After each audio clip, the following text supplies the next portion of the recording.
જય માતાજી મિત્રો, તો બધાનું સ્વાગત છે આપણી ચેનલમાં. આજે વાત કરીશું કે જે પણ પશુપાલક મિત્રોને મોટો પ્રશ્ન હોય છે કે અમારું પશુ હીટમાં નથી આવતું, અમારું પશુ ગરમીમાં નથી આવતું, અને અમારું પશુને અમે બહુ ચાકરી કરીએ છીએ અને બહુ દાણ નાખીએ છીએ, જે પણ પશુ ભેડો આવે છે એ નાખીએ છીએ, પશુ આહાર પણ અમે નાખીએ છીએ, પણ અમારું પશુ જે છે એ વિકાસ નથી કરતું અને એ હીટમાં નથી આવતું, ગરમીમાં નથી આવતું, એ રહેતું નથી.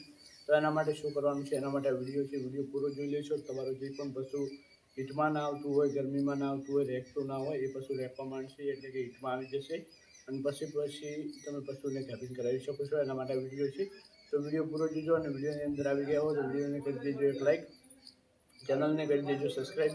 આવા જ અવનવા વિડીયો મળતા રહેશે આપણી ચેનલ ગાબડી ખેડૂતની અંદર. હવે વાત કરીએ કે શું કરવાનું છે.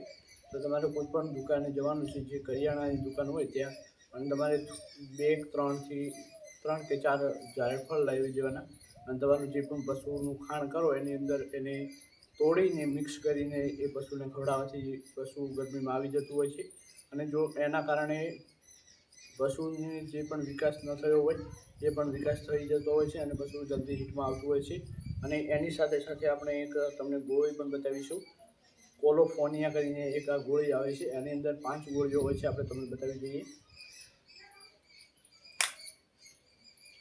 જોઈ શકો છો. આપણે પશુને હાલ ખવડાવી રહ્યા છીએ. આપણે પશુનું 3 ખવડાવી દીધી છે અને હવે 2 બાકી છે, અને આપણે 3 ખવડાવવાથી જ રિઝલ્ટ મળી ગયું છે. તમે પણ પશુને જો હીટમાં ના આવતું હોય તો આ કોલોફોનિયા કરીને એક ગોળી આવે છે, આની અંદર 120 કે 100 રૂપિયાની આવે છે. જો તમે પશુને ખવડાવશો તો તમારું પશુ હીટમાં આવી જશે, અને તમે પશુને પછી ગાભીન કરાવી શકો છો.